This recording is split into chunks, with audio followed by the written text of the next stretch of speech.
So, what do you think? 2 weeks? 3 weeks? Tomorrow? Nah, I'm kidding.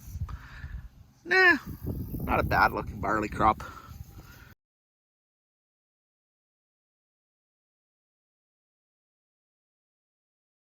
How are you today? Well, it's Adam here again, the farmer in Sask, and you know what?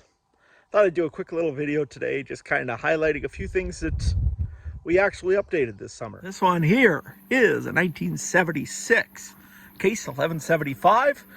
Now, if you don't know much in the history of 1175s, I had this thing on Instagram first to show guys off on Instagram. And hey, if you haven't followed me on Instagram, why haven't you? Honestly, I'm on there way more than I am on YouTube here. Although that might change eventually. Maybe I'll go on YouTube more. But for right now, I'm over on Instagram.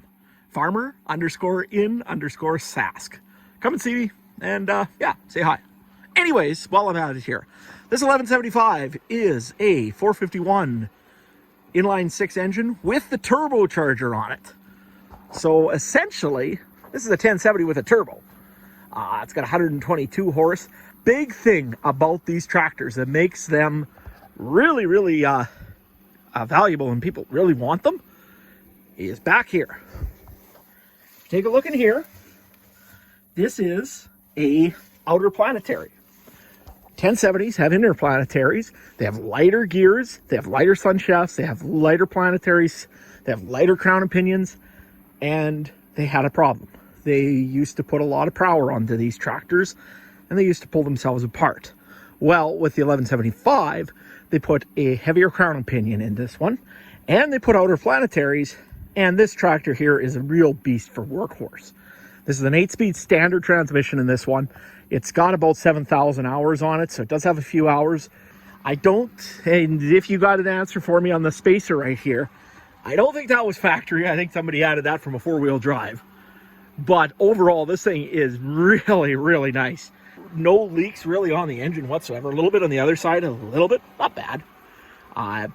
Needs 2 batteries. Now, the story about this one is it's been sitting for 4 years, just outside, sitting on a grain vac, not doing anything. So we happen to have been able to purchase this one this year. So we ended up pulling the trigger and we bought this tractor.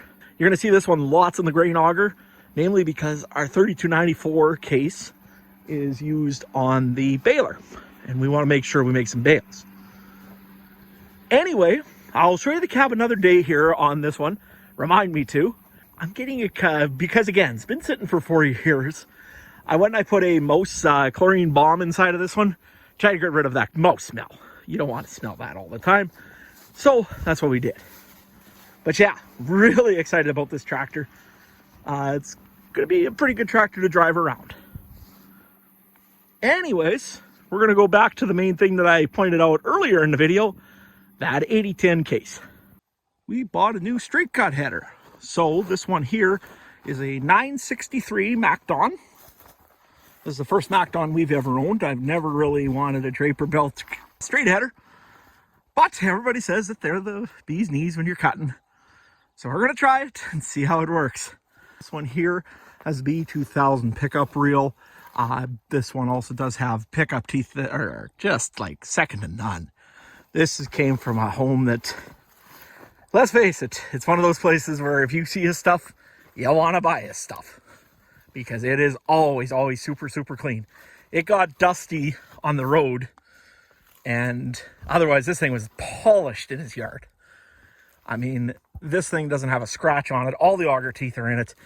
Everything's there. It just bolts right onto that new combine. And I'm really excited to try it out as well. 36 foot though. A lot bigger than our old one. We used to run 25-foot swathers at one time. I remember those. I remember the 21-foot swathers. And now, 36 feet. So, going to be definitely a little bit more fun, that's for sure. This is the one item, that big ticket that we updated this year. Made a major purchase on this one. This is our 2007 8010 case combine. Nice overall. I did a beautiful job of cleaning it before we bought it. Came from an auction sale. Looks pretty good. It's equipped with a 2016 header, 14-foot Swathmaster pickup. There's the 855 in the background. Overall, nice combine. It's got about 2,000 engine hours. Really, really excited to try this thing out. It's been tough getting two operators for two combines.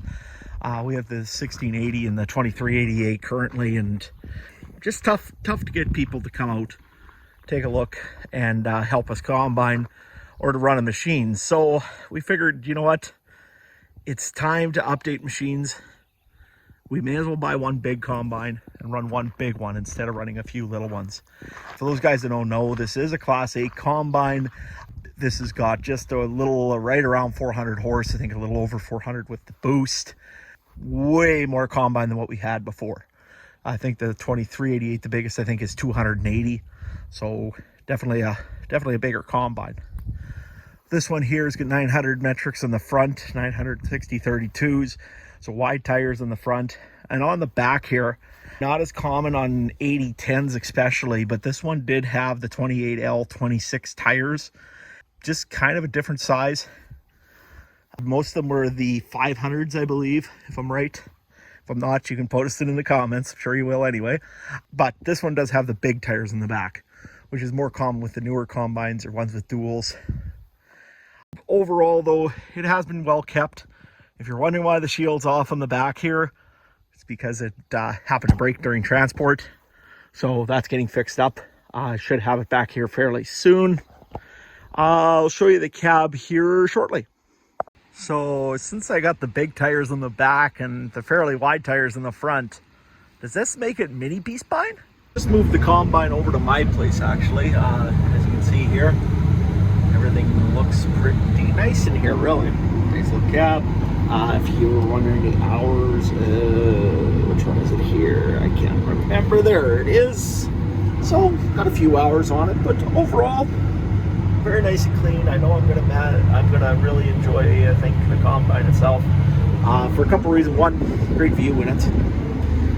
As you can see here, I threw the pickup off already. It's over there. So, yeah.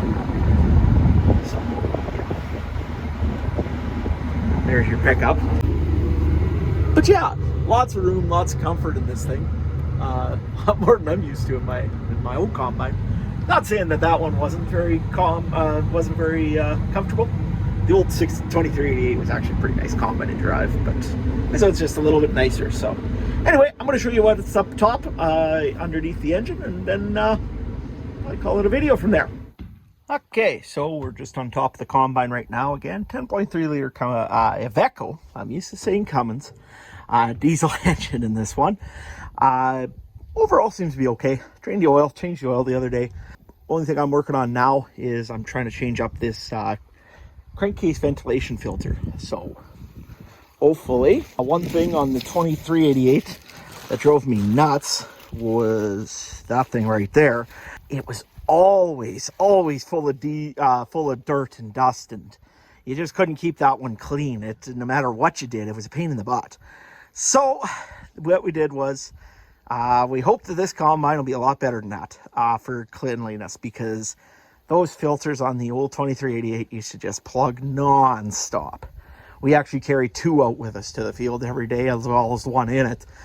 Change it probably halfway through the morning, and then halfway through the afternoon we'd change it again, because it just is always full of dirt.